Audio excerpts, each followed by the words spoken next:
It's very interesting how the debate is now shifting. Gillian Keegan was on the morning round of interviews today, and she has shifted the Kemi Badenoch Staunton debate. Yesterday, the debate was very clear. Staunton had said that he had been told to avoid or delay paying compensation to the victims of the Horizon scandal, and then he'd been sacked. And Kemi Badenoch has said that that is full of lies. That his testimony to the Sunday Times was full of lies. Now, she says that her call with Staunton was with officials and they took a complete record. He's given an interview full of lies about our conversation. Now, what's happened is Gillian Keegan has shifted the conversation away from what was said in that interview, or away from what was said in that sacking conversation, which was actually after the event.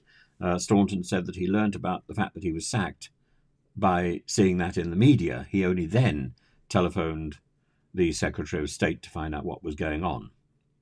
Gillian Keegan refocuses the issue onto what was in the original appointment.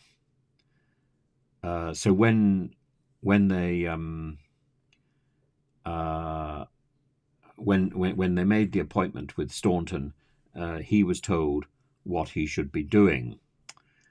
The point is that he is now saying, or he said in the Times, that he was given clear instructions not to pay things out so that the government wouldn't be limping into the election.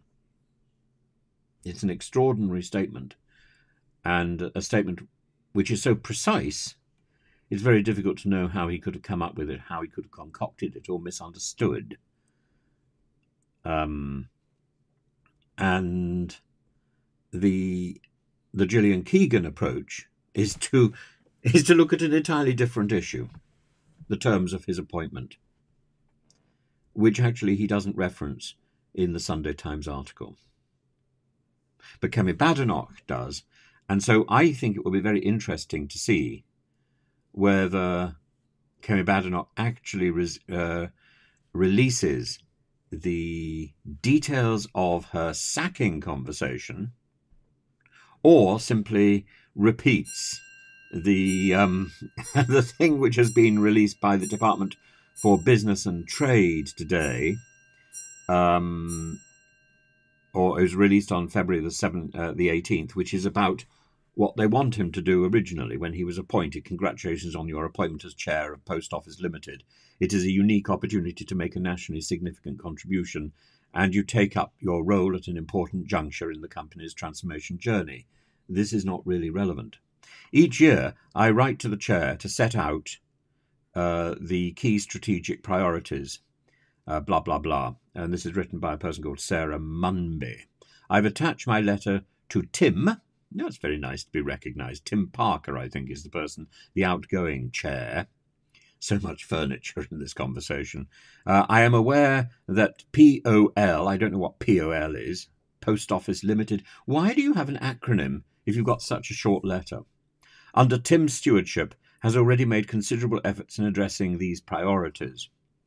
So these are the strategic priorities that BEIS, as sole shareholder, would like POL to focus on in the coming 12 months. BEIS, what is that?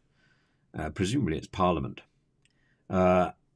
And I would be grateful for the momentum to continue under your leadership. In particular, I'd be grateful if you could focus your attention on the following. 1. Effective financial management and performance, including effective management of legal costs to ensure medium-term viability. 2. Maintaining and improving POL's capacity, capability, and resilience at all levels of the organisation, including the top team. 3. Engaging positively with the Post Office Horizon IT inquiry and implementing change, including resolving historical litigation issues, successfully delivering the Strategic Platform Modernization Program, SPMP, and reaching settlements with claimants.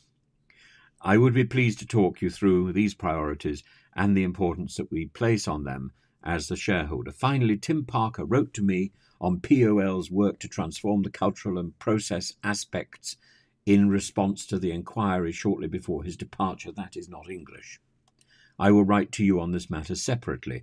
I would be grateful if you could share this letter with the POL board.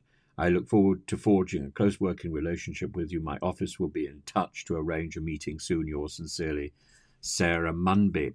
It's piddle, really, of course. But it is interesting piddle. It's piddle which is splashed all over the floor. And this is not the issue that was discussed when Staunton telephoned the Department for Business and Trade to find out why he'd read in the media that he'd been sacked. That's the issue we want to find, and that's the information we want to hear. Not this piddle released at 7:44 p.m. looking as if it's something significant. Fact check. The government made clear to the chair of the post office that reaching payment settlements with victims of the Horizon scandal was a priority when he took the role. Claims to the contrary are simply not true. That's not what he's saying. What he's saying, he was asked subsequently to delay those claims, and so that the government was not limping into an election. That is the issue, and this is just piffle or piddle or whatever word you want to use. It's glitter thrown in your eyes so that you ignore the real issue. And if this is as much as Kemi Badenoch can actually produce, then I strongly suggest that there's some serious deceit going on. That's my immediate assessment. There is deceit, and it's not Staunton's.